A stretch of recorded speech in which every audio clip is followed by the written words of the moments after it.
Gary, you lost me at 17.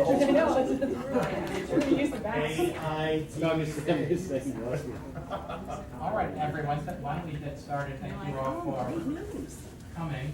This is our final CAC get-together on a Wednesday for this semester, and it's a great privilege and an honor to welcome our colleague, Gary Brown, who's been asked what he's going to talk about for many years. Is quite an expert, and Gary's talk is entitled, How to Live Like a Rich SOB in Retirement on a Community College Staff.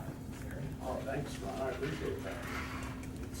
It's an honor that everybody showed up here today, obviously to get the snacks, but that's all right. That's usually my strategy here. It is a true story, by the way. A lot of people don't realize that I did meet my wife, my present wife, here on campus in the C building, second floor, for Helena Bondville. Any of you remember that? Her birthday. And there were two notorious cheapskates on the campus at that time, Pat Tate and me. And I just went to get a free sandwich. It was a birthday, happy birthday, and pile everything on there. And it's a true story. They had a table set up where they have free coffee now. Oh, I discovered the free coffee in the upstairs. I saw the bowl of potato salad and the Oscar Mayer cold cuts platter, and standing behind it was some lady who was working downstairs as in the what was your writing lab, I guess, Stacy Moore. And I saw her and I said, "Whoa, how about that?"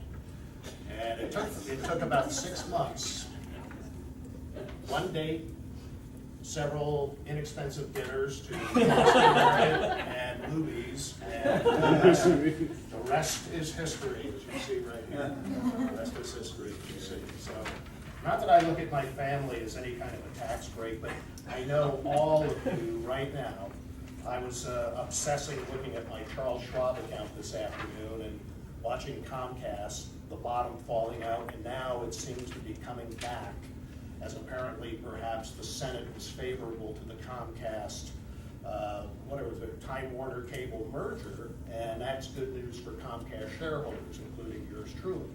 But you watch this stuff and it becomes so obsessive because you realize, well, that's what I'm putting away for my retirement whenever it comes. And no, contrary to popular belief, I don't want anyone to think as I'm looking at this that I am going to be retiring anytime soon. I still think, I know I turned 62, I'm eligible to start collecting Social Security, 75% of it. And of course, there's the WEP, which is going to drop about 40% off of that in and of itself. But no, I think I've got another 3 to 5 years. There's several of us here. Bill Dunn, my good friend and colleague, is one of the original gang. I guess there's a couple of us that were the early pioneers of Montgomery College, and we well remember August 7th. And 10 cents will get you the free coffee. Well, next year, though, is the 20th anniversary. And I understand that what I've heard is that they're going to make a big to-do about the 20th anniversary, including the founding faculty. I have to tell you the truth, though, that on August 7th, 1995, I'm not kidding you, that might be one of my reflection stories, they were still pouring the concrete. Kathy, I don't know if you remember that. I got a heel print. Yes. They were pouring the concrete for the sidewalks about 2 weeks before classes started. We all showed up here, and quite honestly, in a matter of a morning, next door in what was E201, that room has taken on several shapes now, but as it appears now, the table set up, and they had us all fill out our PAR, which is personnel action something or other. And we made a commitment at that particular time. I never really gave it that much thought. I've been an adjunct for 12 and a half years before, in 1990, because no one would, the college district had not been paying Social Security for the adjunct or the full-time faculty or any of the other personnel. They had us go into TIAA CREF as a substitute. So I already was in TIAA CREF, which in ORP is what you went into. And I had a cool $5,000 built up. And I said, everyone that is hired anew starts out in TRS, of the faculty, the librarians, and the administrators, but you have a 90-day option to switch out. I switched out because I had TIA CREF, and maybe because I was following Livingston. he was gonna go into USAA, and he was rather insistent. I said, I need to be, yeah, I've done it, I'm not gonna be in TRS. And you ever seen that VA commercial where you go like that? Because that's a big part of it. How many of you guys here today are ORP? Okay, and you've all got $1 billion ORP accounts, so this is just really. You know, we found out what it really means. It's an option for you to retire. And then what? Retirement is optional. Well, I have to say, and that's actually part of the gist up there about, it's like, I'm doing my best semester, which was supposed to be, I was gonna be preparing kind of a manual for new hires about ORP and TRS, and then I discovered to my horror that they've got all this stuff. Do all of us know here that whether you're in ORP, TRS, whether you're a custodian, a maintenance worker, you work in ITech, if you're faculty, if you're support staff, if you work in the office, whatever, all of us, including Governor Rick Perry and the legislature and the judges and everybody else, we're all in ERS for our health care benefits. I never knew that.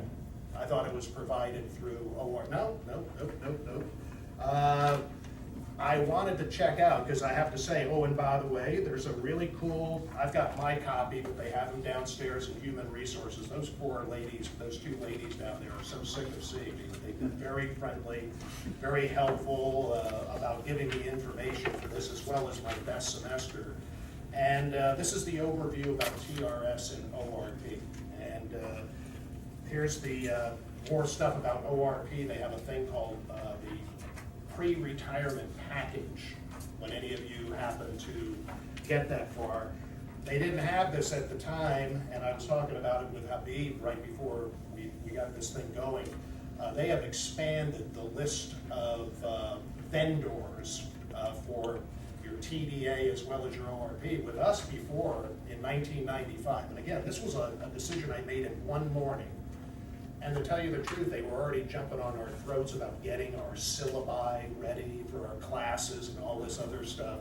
I didn't give it that much thought. And I had no idea, for instance, I'd heard Jim Taylor mention it one time about Fidelity. I said, how the heck has he got his stuff in Fidelity? Where did that come from? Or Vanguard that's here, or MetLife, or some of the other companies. ING that has those very funny commercials that they run on TV. These are all now part of the carriers. They've expanded this, and I've been asleep at the switch the entire time. I've remained in TIA-CREF.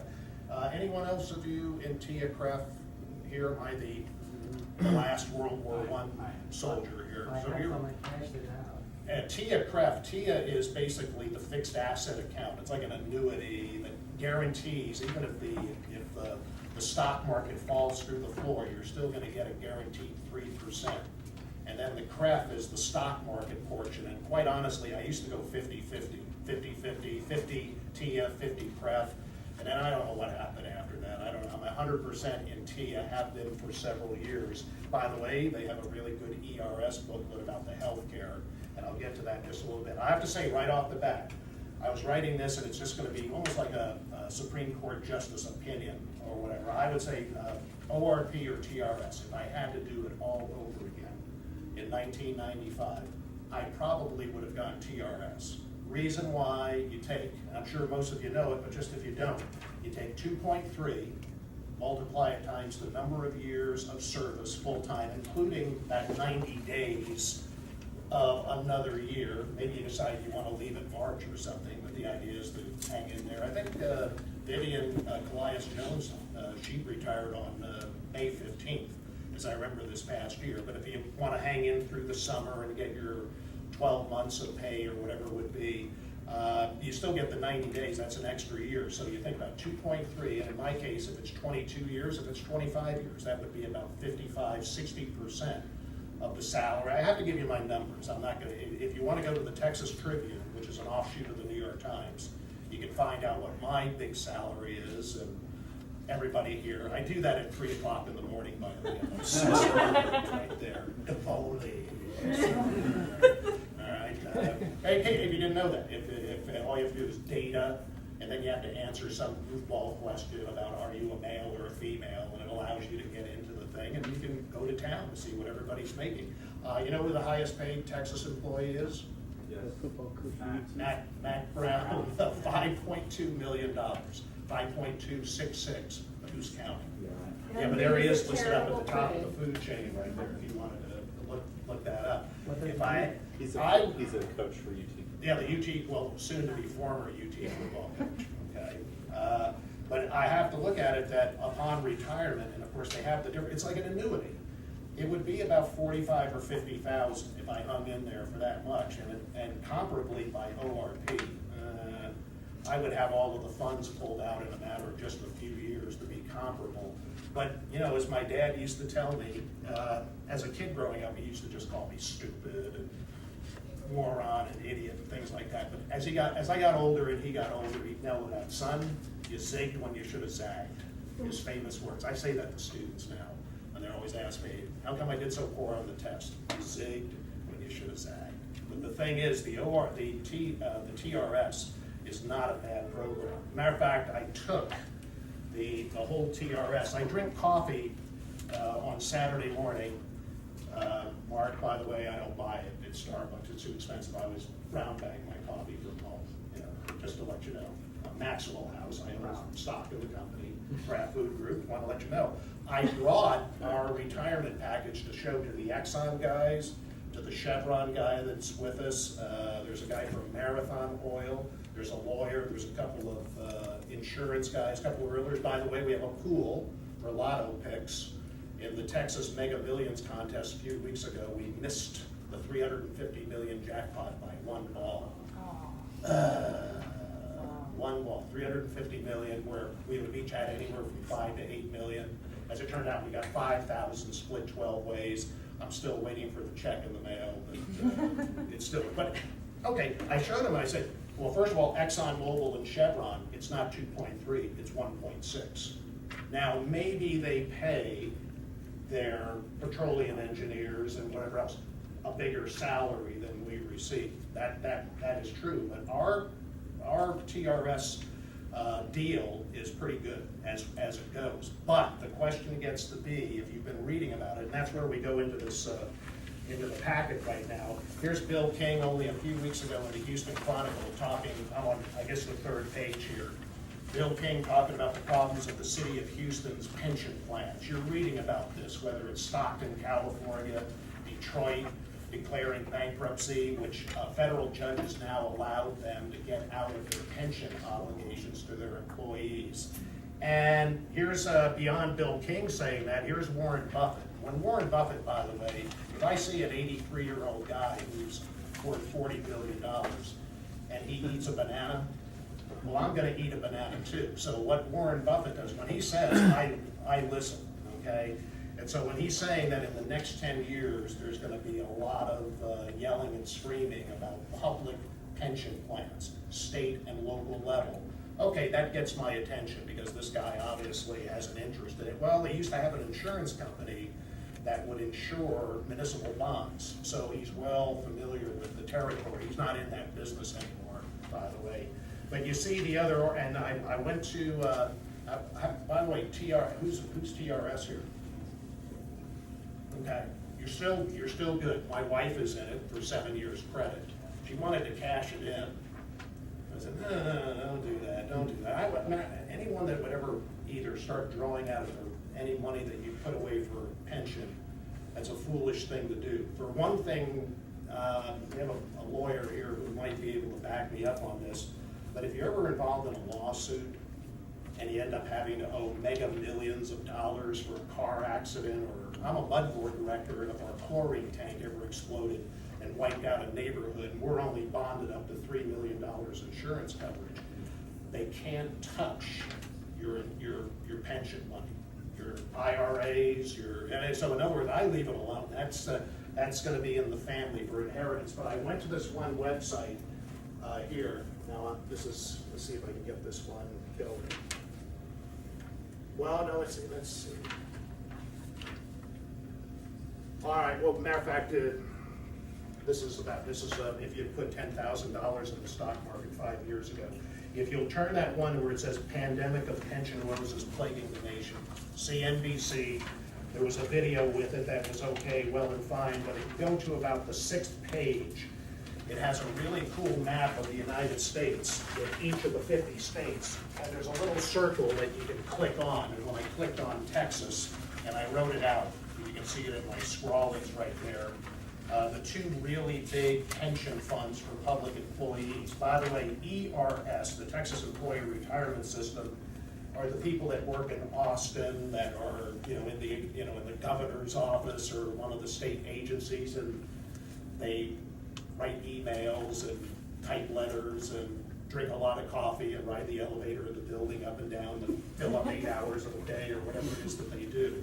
That's our health care, but that is also a retirement system for retired state employees, state of Texas. The teacher retirement system, as you can see, we're not Illinois. Illinois is funded at 43%. Its pension system, not good, not good, not good at all. If I'm a Illinois public school teacher, Miss Crabtree, who was retired after 40 years of teaching junior high school, and she's ready for the rubber room at some sanatorium at that point, I would be concerned when the next check is going to be direct deposited in the account. But here's the Texas teacher retirement system, and I think you know that this country went into the Great Recession, 2007, 2008, 90.5% funding, which, by the way, my old home state, North Carolina, I'm pleased to see in 2012 is at 94%. New York State has almost fully funded their retirement plans for their teachers and public employees, but I see it right there, 2012. The teacher retirement system, 81.9%. And then when you add up the unfunded liabilities for the 10 state retirement plans, you've got firefighters funds, you've got the whole gamut in there. Right now, it's 28,871,000,000, well, whatever that be, 871 million, but who's counting? And then, of course, we're all counting on the legislature in the years to come to make up the difference. Oh, have I got your attention? If I may do Alec Baldwin here, Glenn Gary, Glenn Ross, yeah, I think 80. The thing is, if it were me, I would only assume that Texas, the last thing that the state of Texas would do, just like our Congress with Social Security, is ever let that program down. But I think it's a warning signal that you should at least be aware.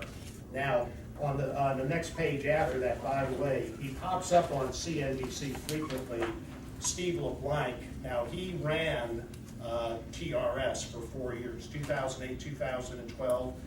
He was being paid $400,000 a year. I'm sure he was living in Cat Mountain or some highfalutin place like that in Austin. He sold out, he went into the private sector, but he helped fortify the fund. I aided and abetted by the state legislature. I have the one form there, LeBlanc, where our state senator, now former state senator Tommy Williams, was the chair of the Senate Finance Committee. And the quote is, well, we have refortified our teacher retirement accounts. What they're doing now with TRS is that another year from now, you're going to be paying more into it, and the state is going to be matching it with more money. ORP, not so fast.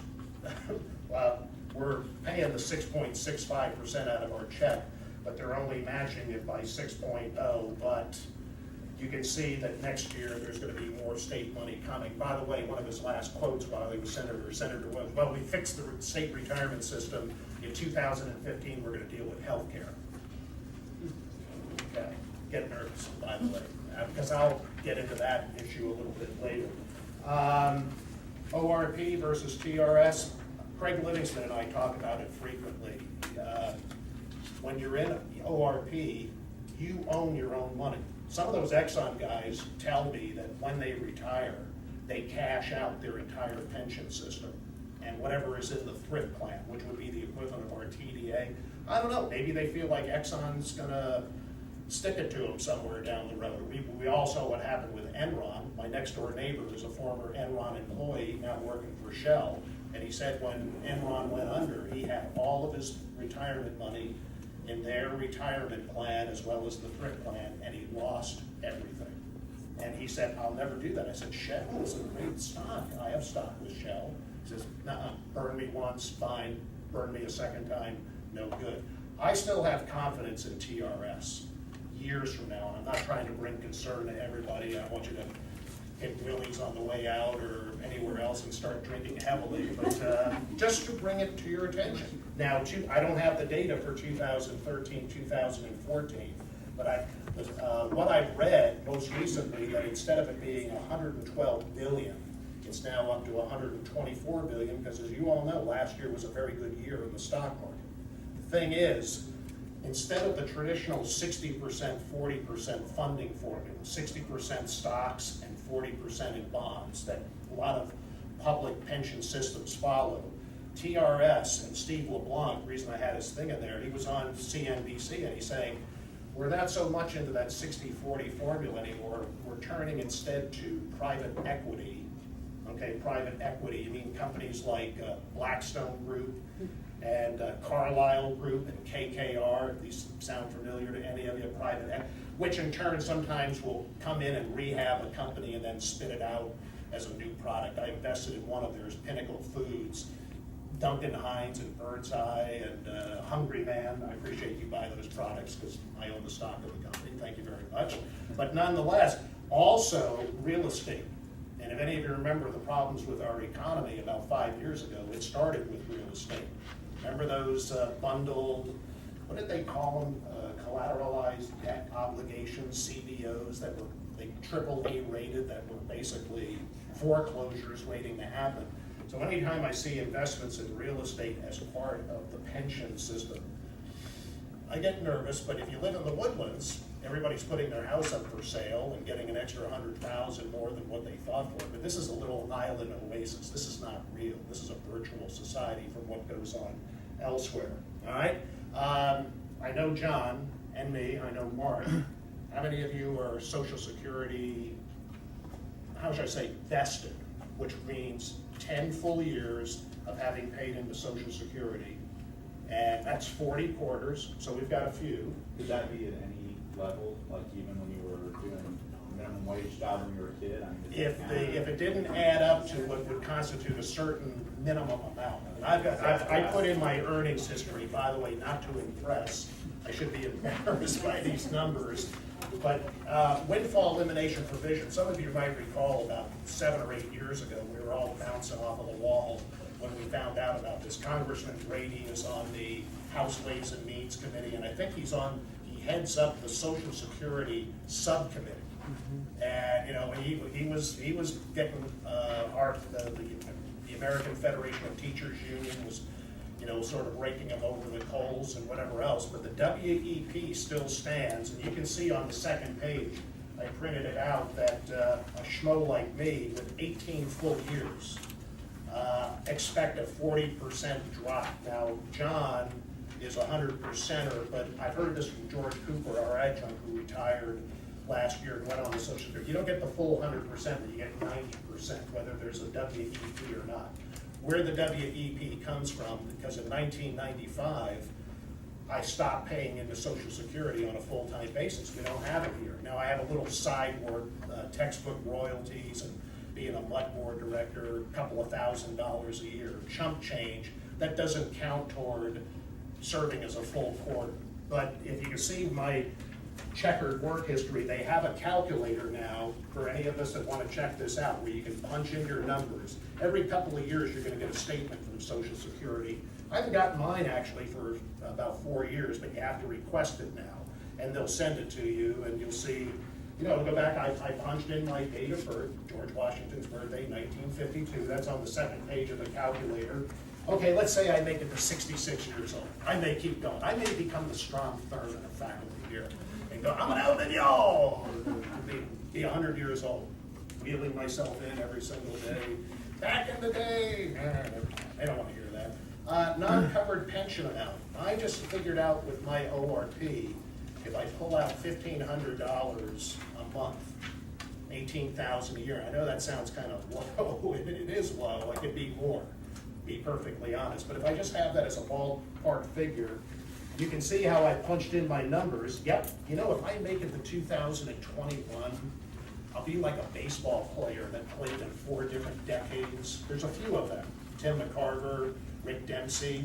Yeah, but I would be a 7-decade worker from 1969 if I made it to like 2021, which I don't know what that would do, but I'm sure I would get my name in the Congo Courier or something as a result. But you punch in the numbers here and you can see the big 1 year, I must have been on something, 1989, I hit 48,000. I actually made about $100,000 that year. I worked, and I was part-time teaching, doing everything. But I maxed out at the ceiling at 48,000. And then, woohoo, boy, and I saved. A, B, S, always be saving. I am a saver. Maybe some of you have heard that before, but I am a saver. That was back in the day when, like John Magner, I would have $7 a month HL&P electric bills. And when I needed to cool off, I would open up the refrigerator for a couple of minutes and just run the fans and whatever. Seriously, yeah, seriously. I was banking a lot of the pay. I was teaching. This was back in the day when they, as an adjunct, Houston Community College in North Harris. I would teach both summer sessions, HCC 2 in the morning, and then I'd go to North Harris at night, 2 at night, because the full-time faculty didn't want to come out and do it. Hey, Brown will do it. Okay, I'll do it. So I would, and I was driving a company car. I was working for a publishing company. They let us have the summers off, so I was adding to the paychecks right there. And I'm glad I did. I'm glad I did, because I didn't know I was going to live this long and that I was going to have kids at age 51 and whatever, and they're all going to be inheriting it, buying Maseratis and whatever else. But when you punch in the number, what should be around $1,400, $1,432 to be exact, which sounds kind of chintzy. With the WEP, it comes out with $1,065. No problemo. Not for me. Hey, I'll take anything. But in my mind already, I'm earmarking that money for my health care. I have to provide health care. And when you retire through ERS, you remain in the, what is it called, the United Healthcare System at the present rate. Okay, for me, with kids and dental and my spouse, it's about $600 a month, and in retirement, I'm sure it's going to go up some more. But I'll be using the Social Security funds to pay for the health care, so my kids will be able to go to the doctor when they need to, that sort of stuff. Well, or, and there's another thing about that, about the Social Security. You have to be careful if you're drawing Social Security and you have pensions and other investments. You'll get up to the point where it's not taxed, but at a certain point, you're going to be paying nearly half of your Social Security that I think it's $32,000 is the ceiling that you can earn outside before they finally start double taxing your Social Security. I've already had my tax preparer warn me about that. You need to be on the lookout for that. So thanks for the tip about it. But nonetheless, if I've got my Social Security coming, great. Now in retirement, Fidelity says whatever your last paycheck is, $80,000 a year, Fidelity advises that you should have at least 8 times that amount going into retirement. So 8 times 80,000, $640,000. Now that's Fidelity. What do they call them? Aon Hewitt. They're right up here in Research Forest. We've lost a number of employees to them over the years. Big think tank. They say 11 times in their research. 11 times 80,000. So that's all you need when you retire, they say? To live at a certain percentage, say 85% of what your final salary would be. All right? So you think I'm a coupon clipper now. I'm just warming up. I'm just warming up. But Jason Zweig, Saturday columnist in the Wall Street Journal, I actually think he's dead on when he puts this up there. And if you see it, and I circled it down below in his column, 22 times your final salary is what he recommends. So if someone multiply 22 times 80,000 and already getting up over $2 million that you need to have, not just in terms of ORP, but also, well, that's where I'm going to get into TBA and IRAs and whatever else. I mean, in other words, you just think $2 million, you just think about it. Remember, have you ever heard people say, boy, if I had $1 million, I could quit my job tomorrow? You ever heard that? I don't know about that anymore. I don't buy it, but I do buy the idea about 22 times the amount. And then subsequent articles, There's the 4% rule that whatever you have as your nest egg when you retire, you live on 4% of it. And yet people will say, no, it shouldn't be 4%. You should make it like 3.5 or maybe 3, because at 4% you're going to exhaust your retirement funds in 20 years, whatever it would be. I've had the old grunts at North Harris that I've known for 30 plus years. They're in their upper 60s, and you know, you think, wouldn't you just like to retire, guys? They're fearful that they're going to live to be 95 years old and that they're going to run out of their money. First of all, they've been teaching at North Harris their entire working career, so they have no Social Security to fall back. They have Medicare, but they don't have Social Security. And they keep teaching when, in fact, you know, some days, don't you think they'd rather just be at the mall or walking on the bike path in the woodlands or playing golf or tennis or whatever makes them happy, as Marvin Zindler used to say? I don't know, but the fact is that we're all living longer, and that in turn is putting greater pressures on TRS, on ERS. I don't know about ORP. ORP, it's you run, you know, you're calling your own shots with ORP. Of course, then you go out and get yourself a financial advisor. That's where, you know, as I said, always be saving. And let's see, I'm looking, oh good, I got some time here. I thought I was getting close. I did it again today. I for whatever reason, Monday, Wednesday, Friday, 10 o'clock, this world geography class, I've got back problems, so I've been taking these painkillers. And where is it in my mind, I have the class going to 11:20. And I'm still teaching, and they're politely shuffling their bags at 5 minutes to the hour. And today, I got it this time. I didn't cover all the material. They have a test on Friday, and I forgot. Oh, gosh, old age. You know when you're really old? That's when your family talks about you in front of you. You ever see people like that? Then I'm really old. Because What do we do about Pops? Pops can't stay here anymore. Put him up in the garage. We got company coming. That'll be me in a few years. Gary, can I ask you on your calculations here for your Social Security? Yep. And then you mentioned that this is after the windfall. The Is it- 1,065. I'm sorry? The 1,065 is about what would have been 1,432. By the way, with the WEP, good news, John and Kevin, I don't know, I guess, would you be in there, Mark? The WEP affects your payment, but you also have very cheap insurance through Social Security. It doesn't affect the widow's benefit nor your children.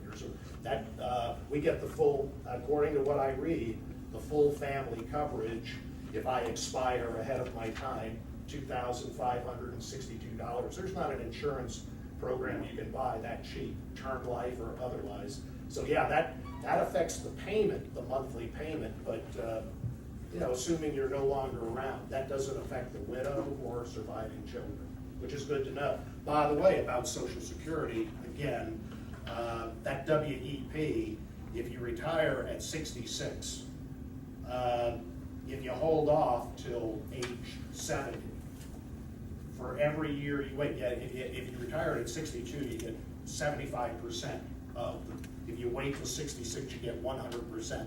And then it's roughly about 7.5% for every year, 67, 68, 69, and then at 70.5 or 70, you can't go and it's 130%. So if you roll the dice, eat carrots, do 5 push-ups a day, and whatever else, maybe take a walk or something, and you want to get the full benefit, well, don't take it out until you hit 70.5, and you'll get the full benefit, which is not a bad deal, really, quite honestly.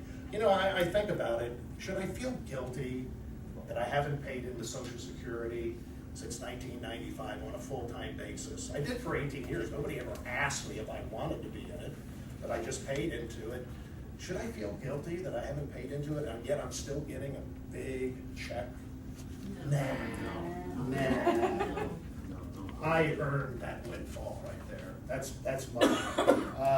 But here's where, you know, in case the guys that are in, by the way, whether you are ORP or the TRS, they have the deal here that I got into about 8 or 10 years ago, and I remember if Dolly Rasco was still here. Remember Dolly? You ever had a question about anything, you went to Dolly and you got an answer, right? I don't know if I was there. Dolly, can you get me into TDA, tax deferred account? And I started out modestly. I was already, a few people say, Brown, you were 45 years old when you were born. You were an old guy when you were born, and you're just getting older and complaining just as much ever since. I already anticipated that. I was looking at the ORP, and I go, this just isn't going to work. This is not going to be enough. And so I started aggressively funding the TDA. I think I started out at like 8%. And of course I have investment income that makes up for the difference in municipal bonds and whatever else. 8%, then I think I went up to like a submarine, testing the depths, going down like 100 feet at a time before you reach crest depth, and then you head back up to the surface. 8%, 10%, I think I did 15, and then 18, did that for a couple of years. And with TIA-CREF, you designate the TIA-CREF, I want an additional 10% or 18%. The law is 50 and over, it's I believe 23,500 that you can actually say goes into my TDA, and you don't pay taxes on it yet. In other words, you're sheltering the money from the IRS legally, perfectly legal. 50 and under, isn't it 16.5 or 17.5? 17.5. Okay, so right now I am at, I hate to tell you this, 24% plus the 6.65%. So in essence, I'm working for what, 70 cents on the dollar, but what that has done for me is it has fortified my TIA-CREF retirement. It's when I get the statement, and one will be coming any day now, quarterly, it'll show what's in my TDA, what's in my regular ORP, and again, I'm in TIA. Probably a foolish move. But when you get this close toward the end, you don't want to go to Las Vegas and put it all on, the roulette wheel, red number 25. No, you want to make sure that you don't blow it at this particular point. The rule of thumb, by the way, that they'll tell you is how much you should be in the stock market. 100 minus your age. And if I'm 62, I should be 38% in stocks. And not just, Duke Energy, ExxonMobil, Chevron, the tried and true that pay nice dividends, but you also have the Celgenes and the biotechs and the Apples and the Googles and whatever else. I have in my IRA money in the stock market, but with my retirement, I just decided, no, I don't want to, after what happened in 2009, and I had it spooled up on the video, when the Dow Jones, it was March 9th, 2009, the Dow Jones Industrial Average hit its absolute low point, 6,547. I don't know if you remember that, from what is about 14,000 at the tail end of the Bush presidency. I seem to remember that. I'm following it. I had a few stocks, but nothing much in my retirement. And then the video that I had to show you, but just to sort of give you if you had taken 10,000 bucks as an example and bought at that absolute, and by the way, when you say bought, that would be a Standard & Poor's 500 index fund. That owns the 500 stocks that make up the S&P, Standard & Poor's 500. One recommendation that I'd have for any of you that are ever considering it, even whether it's your retirement or not, VTI, Vanguard, the Total Income Fund, I believe is what it's labeled as. Reason I recommend Vanguard, I've been a customer of theirs on and off over the year. This is a no-load fund with about the absolute lowest expense. It's like 0.05 of 1% is the handling fee. I've been in a couple of these load funds, 7%. And then if you take your money out after the first year, that charges 6% penalty. You take it out in the second year, it's a 5%. Stay away from the load funds. Go with the cheaper no-load funds. Vanguard, that's part of our carriers right there. Fidelity, Fidelity Magellan Fund. I mean, remember Peter Lynch? That's a pretty reputable company. They're right here in the Woodlands across from the Cynthia Woods Mitchell Pavilion. They got great parking to the side. Charles Schwab, I got to park over there across the street by Macy's, and you walk across the street there and you go, oh my God. But also at Fidelity, they've got Oreo cookies. Vanilla. I own stock in Mondelez, Kraft Foods, which is Nabisco. So please load up. Thank you very much. Pump up the dividend for me. But I would recommend this fund. My wife has come up into some money recently through an inheritance, and you know, the last thing I'm gonna do is recommend a stock for her, because when it goes down, it'll be a cold winter for me in the middle of July. So I've actually recommended that she take a long look at this. You know, no guarantees. By the way, they have a bond fund. You know, if you want to do a mix of, you know, maybe 70% stocks and 30% bonds, there's BND is the Vanguard sort of balanced bond fund right there. It's a good company. I had a money market account with them with tax-free municipal bonds. They gave you little checks that you could write against it. They never had any problems or giving me my refund when I put it into the other accounts and whatever. Valley Forge, Pennsylvania, they were the pioneers of mutual funds. John Bogle, recommend them highly.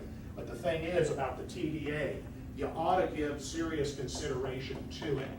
And whether you're an ORP, you can fortify your ORP with the TDA. Okay, go up. I don't know anybody's salaries. I guess I'm going to look everybody up after this.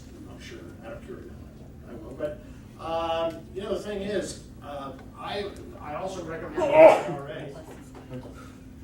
Two different forms of IRA: traditional IRA, which I've been in dating back to 1981. The traditional IRA, and then the Roth IRA, which came about I think it's 2002, somewhere in that time frame. It's named after a late senator from Delaware, Bill Roth, if memory serves me. The Roth IRA, for any kid, or even a graybeard that just wants to, I would say the reason why you want to go into the Roth is because of the tax considerations. You don't get any deductions like you can with a traditional IRA. I go $6,500, that's the maximum per year. I'm 50 years old and over. Anybody under 50, it's $5,500 annual contribution. But like I tell the students that come to my investments club, I used to make the $2,000 a year contributions from 1981 up to 2002. And I gotta tell you, even though I was mostly, well, no, I wasn't mostly single during that time, but it's not easy to save $2,000. When you have a house payment, you gotta pay the taxes, you gotta pay the utilities, car payments, car insurance payments, you have children, they need, God, I got these two boys that go through a new pair of sneakers about every 6 weeks. Well, one kid is smaller than the other. So when the one boy, Thomas, he outgrows the sneakers, they become David's. Yeah, I don't know how that happened, but it's a built-in way. Well, I had to wear my older brother's Cub Scout uniforms and his red wagon as well. But the thing is about the TDA, you can do that maximum, and the fact is, I hate to tell you this, I'm gonna get some people mad, maybe you're gonna snitch on me to the IRS, but I've not been audited on a combined income of investments and salary for this past year. I'll give total candor, about 120,000 bucks. I work hard, I work a lot. No wife working or anything else. She hates to put down as homemaker down at the bottom, but what else are you? She doesn't like housewife. That sounds like Alice Francis.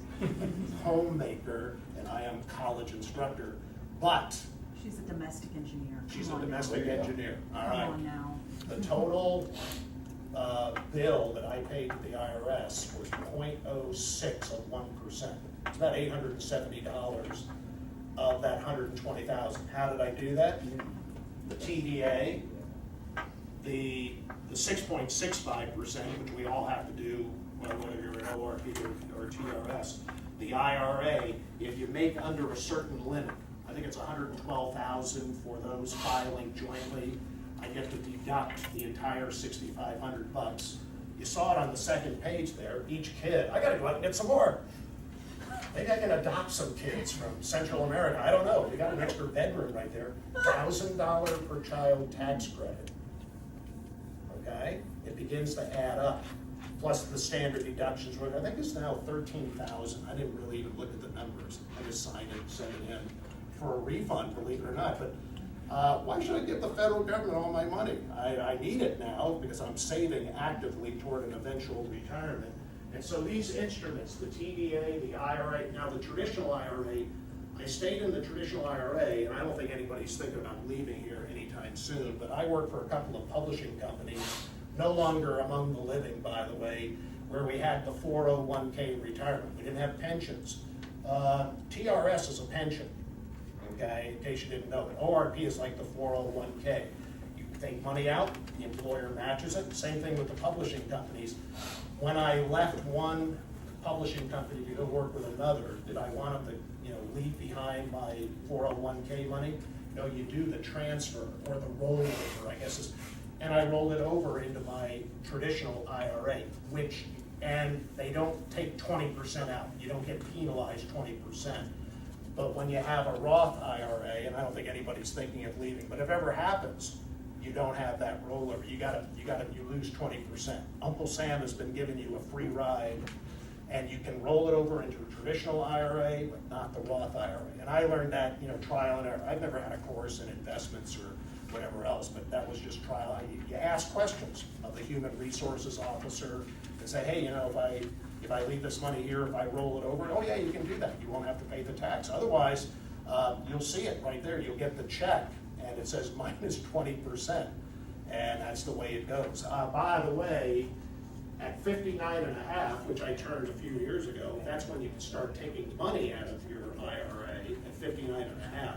When you take it out in the traditional, it's a distribution. You gotta pay taxes on it. It's treated as ordinary income. Oh well, I'm rolling the dice and figuring 70 and a half, man. I'll make it to 7. Then you have to at 70 and a half. You have to start taking money out of retirement. They've given you a free ride. They figure you're gonna be taking a dirt nap eventually. So you better start getting the money out. So 70 and a half, I'm a Jersey boy. There you go, dirt nap. 70 and a half, you have to make the required distributions. How they base that on is your age and the size of the account, what's in the IRA at a certain point. And you'll say, well, I gotta do it. And by the way, I inherited from my father when he passed away his Merrill Lynch IRA. We split it up 4 ways. I have 2 brothers and a sister. And I'm proud to say that I took those funds, $76,000, and I've now got it boosted up to $97,000, mostly in stocks. My dad had some bonds in there, believe it or not, that are still paying 8.235%. If you can look, UPS, GE Capital, Marathon Oil, and what's the other one that it'll come? I'll forget, it'll come to my mind. One of them's maturing this upcoming 2015 February. I forget the name of the company. It's a couple of $1,000s. By the way, toward the back, you'll see it. What's happened in this low interest rate environment. To tell you the truth, if I could do it, I wouldn't be in the stock market. I'm the kind of a guy like Mr. Magoo who would probably put all of his money in the bank and would be happy making 4, 5, or 6% interest. Do any of you remember in the 80s when savings and loans in Texas used to pay 12, 13, and 14% on a $10,000 CD? Oh man, as a single guy, oh yeah, $1,400 for 1 year. I got one time on the Gulf Freeway, and it was a trailer savings and loan, and it was on wheels. And I said, well, what's this say? I'm giving them my money. They're just gonna get on the road and head back up to Dallas or wherever they came from. No, it said FSLIC protection up to, I think you made it up to 100,000 at that point. I don't remember when savings and loans collapsed in Texas with the real estate market. The thing is, bonds, I like bonds. I have municipal bonds that provide a very nice tax-free income. That's a significant portion of that 120,000 that I was telling you about. Perfectly legal. I invest in America. I invest in Texas. I invest in water. We need water to survive. So I've got municipal bonds in the Texas Hill Country. Of course, they're running out of water, but that's okay. I still have the bonds there, and I'm in the Houston area, Montgomery County. Anyone live up here, up of 1488 Jacobs Reserve? Anyone live there? I have bonds in that district, so please flush your toilet. I thank you for that. Pay your water bill, by the way, and the taxes. Thing is, here's Duke Energy Company. I love Duke Energy. I went to school, lived in North Carolina, Charlotte, and Raleigh, and Duke is the South. It's the largest electricity company in the United States. Has practically the Southeast United States. You know what's happened with these low bonds through QE, right? QE1, QE2, and whatever else is that. Duke, Walmart, McDonald's, all big corporations, just like you with your mortgages, they refinance their debt.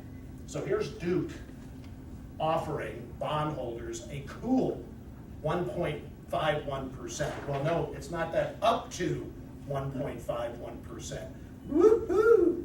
But if you buy Duke stock, and I do have Duke stock, if you look at the dividend yield right there, $3.12, 78 cents a quarter for every share of stock that you have, okay? And the yield then is 4.43%. That's stocks right there. That's what I was saying up here. I got this going. Here's the 10,000 bucks. If you put it in one of these funds on March 9, 2009, and let's say, what's today? Well, market had a somewhat date today, April 9th, and I'm estimating the numbers, by the way. Same $10,000, 31,500 bucks. Just by being in one of these S&P 500 balanced funds. Threefold return in a matter of 5 years. Now, I want to get into the stock market now. Buy low, sell high. That's on my brick, by the way, out front there. All right. I paid $100 for that little mantra. If you had gone with gold, listen to Glenn Beck and whoever else, that gotta buy gold, you gotta buy gold. 14,000. If you've gone with bonds and the like, okay, 14,000. Well, I want to go with a money market account. Oh, okay.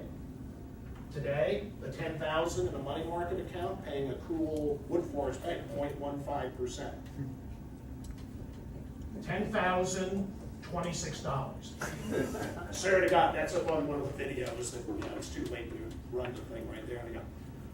And to me, the stock market was the way to go. I hope you guys in the ORP, maybe that's what you did, whether you went 100% or 50%, but, and still at your ages here, stocks is where you should be. If anything, go with the value stocks, the Duke Energies, the Exxon Mobils, the Chevron. Chevron's dividend beats the pants off of Exxon Mobil.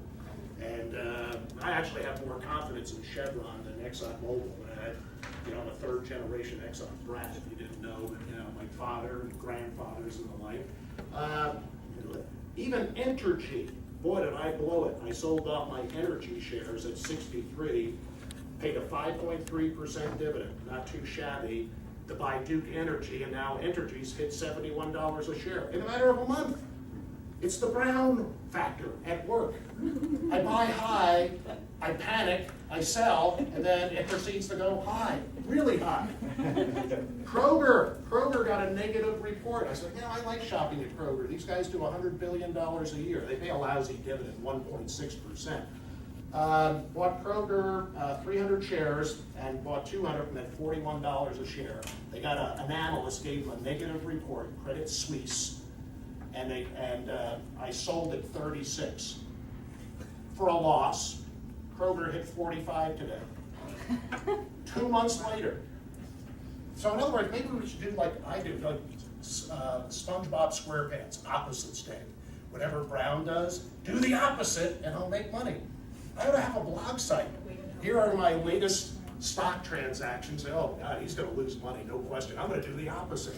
I'm only too happy to help you all out in that regard. Don't do as I say. Don't do as I do. Do the opposite, 180 degrees, and you will achieve that. Now, by the way, any questions up to this point? There was a neat one. We've got some young folks here.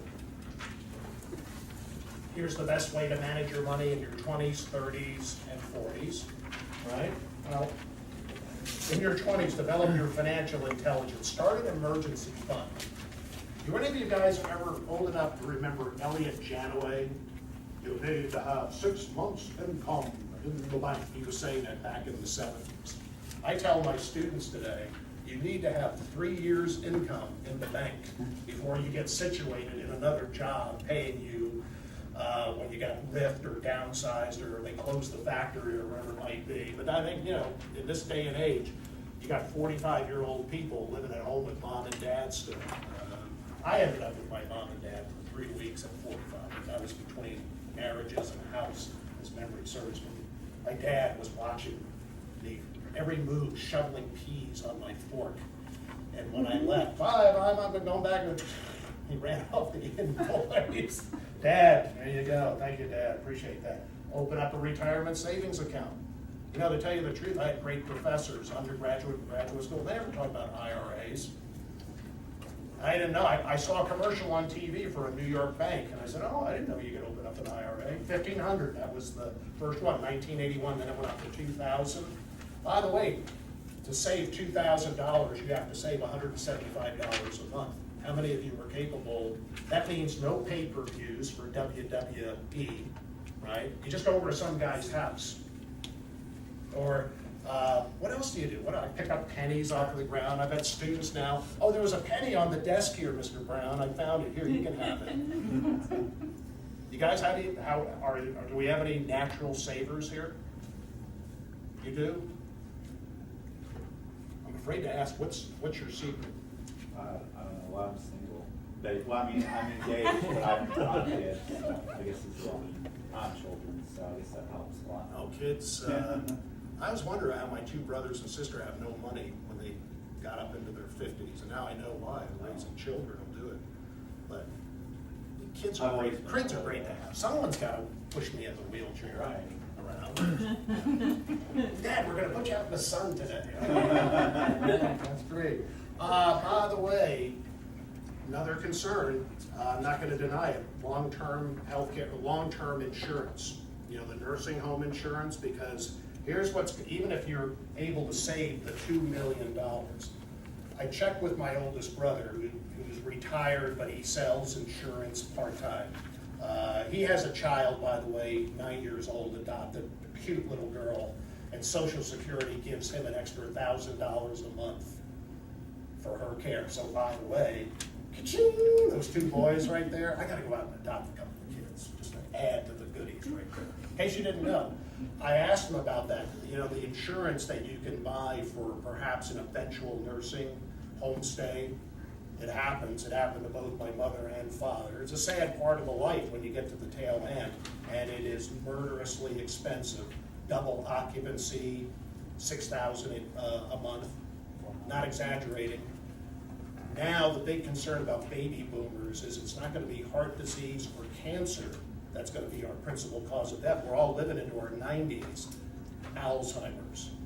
And they're building in the Woodlands and around in this area, Alzheimer care units. That's all they deal with. And in 1 month, they've got full occupancy, which is spooky and scary, but what my brother tells me is there's no insurance that you can buy for Alzheimer's care. It comes out of your money. No Medicaid, no Medicare, no long-term insurance, nursing home insurance. It is coming right out of whatever you've been able to save, which is really, I don't know, somewhere down the road, there's gonna be probably another government entitlement program because of all of the baby boomers wandering around and whatever else. I mean, it's a scary thing.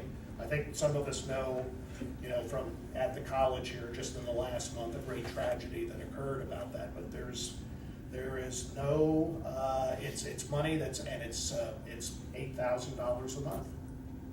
And you know, you think, wow, I'm like, what about me? But what about my parents? What about my grandparents? It's a real sad fact of life as we're all living into our 90s, and then we lose the ability to remember what our name was or the names of our kids and whatever. And it's just movies have been made about it. It's always so, you know, these are not exactly uplifting films in any way, shape, form, or fashion. But just to give you an alert about that, I don't know. That's where you want to start saving some more money away. I don't know. Has there been any questions or any suggestions that any of you have up to this point of what I'm offering? Kathy? When I found out about something, are you familiar? This is kind of like a hybrid. It's not long-term care insurance, but it's kind of like a hybrid kind of thing, where, like, when we retire and sell our home here, since we own it outright and don't have any mortgage to pay off or anything. Right, good for you. At that point, then we can use the proceeds from that to, I guess it's kind of like a life insurance policy. Well, there are, by the way, besides TDA, there's the 457, and I think it's called the Texas Saver. No, it's Where not you- any of that. Okay. It's something new. I know Valley. It's called reverse mortgage, maybe? That's, Well, the reverse mortgage No, is it's not a another reverse thing. mortgage. It's some new thing. okay. And because my husband and I, we don't have long-term care insurance. And so when I was visiting with our financial advisor, this, I guess, is a fairly new product. So it's kind of like you're buying an insurance policy. So if you, it'll be there that you can use it. And if you don't need it, the money's not given back to you, but you can leave it in your estate to your beneficiary. So you get your, you know, you yourself won't see the money back if you don't use it, but you won't lose it in the sense that you can leave it in your estate to your beneficiaries.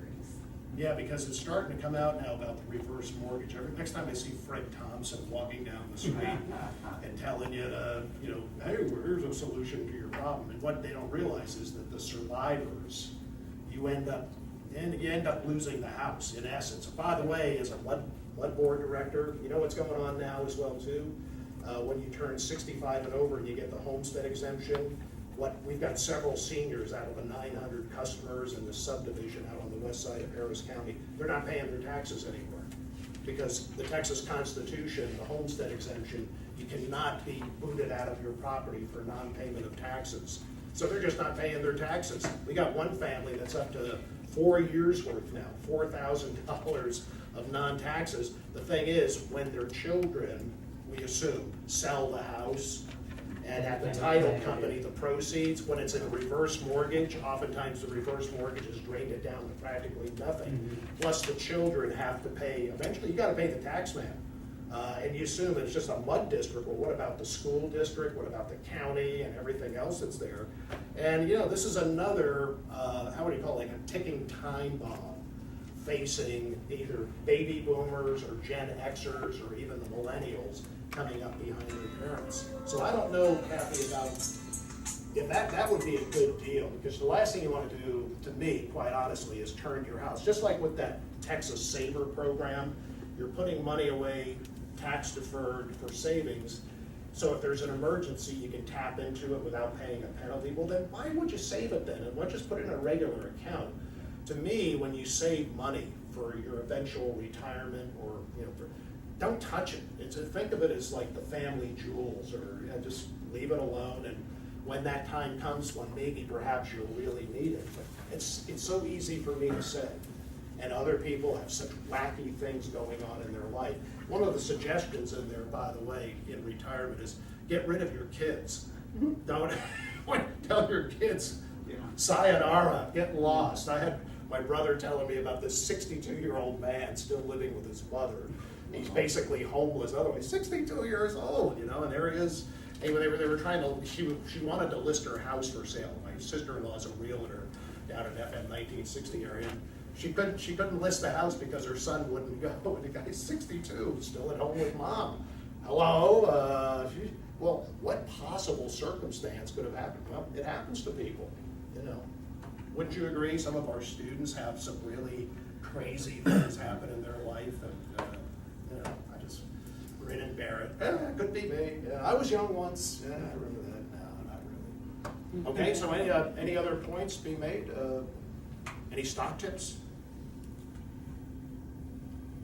Any hot tips I can follow up on? I think one way I usually deal with it, I sit down and put numbers on it. For example, I say, okay, I'm this many years old, 5, and then I work that many more years, and I need this much money to live on. How can I get that much money in a year? So I can sit down and calculate, say how much I have to have in ORP and how much I can get from my Social Security and so forth. Do it too. I think that 22 Spreadsheet. years, 22 times of your salary, I think that's a bit of exaggeration. And remember, these financial advisors, they think for their own money rather than, their first objective is how to make money for you in order to make money for themselves. Right. So you have to take all those advice, not that you're taking any advice, but you have to get all those advice with a grain of salt. You sit down and try to read between the lines.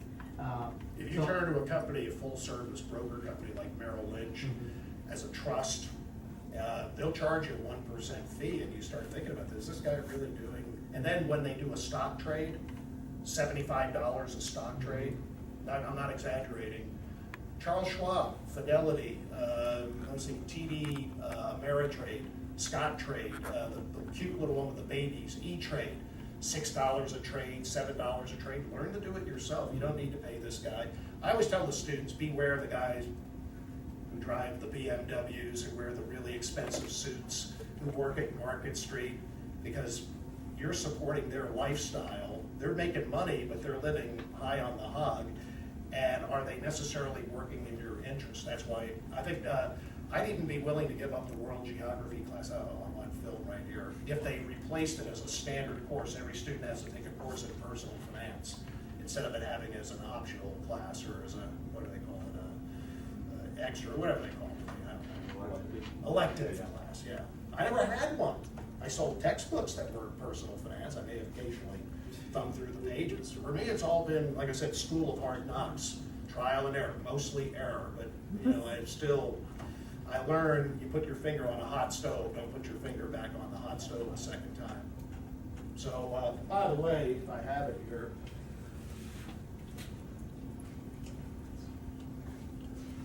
I did, I have done pretty well with my bride. That's my wife with a Ferrari. By the way, this was at a grand opening of a bank. You got to have your picture taken. I just, Gordon Brown come up with $250,000 to buy a Ferrari. What was it, the Compass Bank, BBVA, Compass Bank? So you got to have your picture taken in front of a Ferrari. I'm driving a clunker out here, a 2000 Avalon that I bought from a widowed school teacher living on TRS, by the way. And I'm so ashamed of myself that I shrewdly negotiated the price from $7,000 down to $6,000. And I've been driving that thing now for 7 years, 152,000 miles on it. It still starts up like you wouldn't believe. I got a great mechanic from my church, Rusty's Garage behind the, in Shenandoah, the Home Depot. It's looking right in the camera when he There's says nothing wrong that. with Google, yeah. What's that? There's nothing wrong with Google. Absolutely not, Yeah. absolutely not. My wife's driving a 9-year-old Saturn that's a dead car now, that we got new tires on it. We're gonna keep running that thing until the wheels come off. We don't have to impress people. I'm proud to say this, I don't owe a dime to anybody in this world. I'm paid up completely. Matter of fact, the government owes me money. I'm waiting for the check to come in. And that's a great feeling. However, the other thing that gets people in retirement is the medical. And I like the healthcare plan of ERS, but always, when someone comes down with cancer, someone comes down for need of an organ transplant or whatever, the worst, man, that's sometimes our plan is not gonna cover all of that, and that's what puts families into bankruptcy very quickly, is the medical. And, you just never know. I wish that, I wish we could have the gold-plated healthcare plan, and I suppose some people can afford it, but I think it's a pretty good plan, looking at the ERS and the United Healthcare, by the way. I've had more medical work done on me the past month with more to come, so maybe I'm afraid, by the way, that's another thing I think about.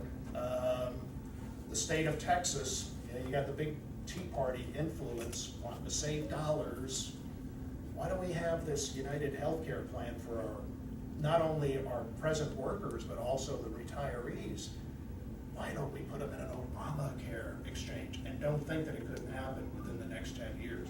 It's on the back of my mind. I'm not saying that as I'm pro-Obamacare or against it.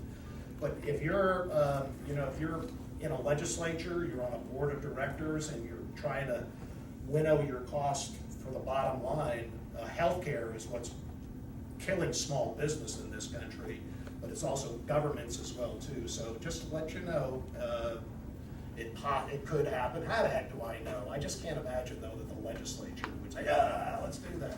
Talk about cutting your nose off to spite your face. By the way, if you serve 10 years in the Texas legislature, 10 years, you're vested in their pension.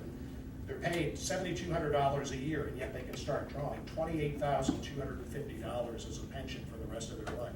Go figure that one. They index their pension to what they pay state district court judges, which is $125,000 a year, 1/4.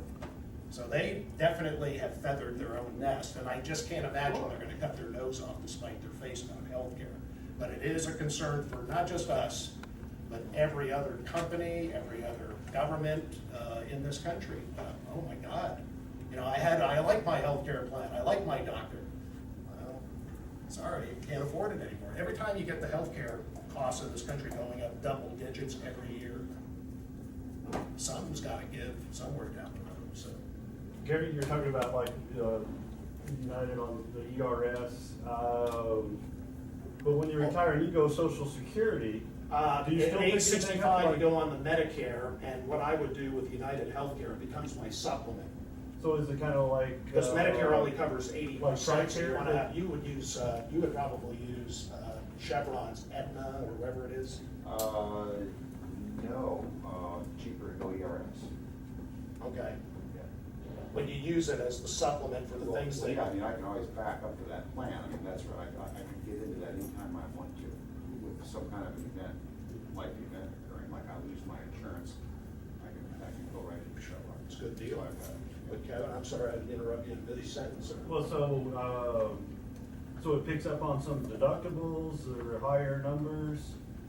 So you stay, what I'm trying to ask is, you stay on United or whatever they're offering at the time? For my wife and children. For your wife and children? And But you're on me as a Social supplement Security. to Medicare. And as a supplement.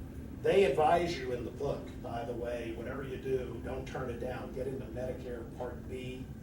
I think, you know, I've read, again, when you get down to the specifics, you know, I'm Dan Quayle caught in the headlights there, but, And if it- I'll look at the book again. And I went optional, so does that apply to me any different, is that, or I'm not eligible for that? The I went option ORP. for ORP or? Yeah, if you're ORP, is Oh, that- yeah, ORP and TRS, we're all in ERS for healthcare. We're all in the same provider. And that happens automatically, or is this something you have to be sure you're asking for? When On the you- day when they're, when you are retiring or they're ushering you out of your office? When you got your 30 minutes, do you go down to, do you go down to re-sign it? You're like, sign the paper. What is he Go talking private about? for that. Is it What at if- gunpoint? What is? You go and do the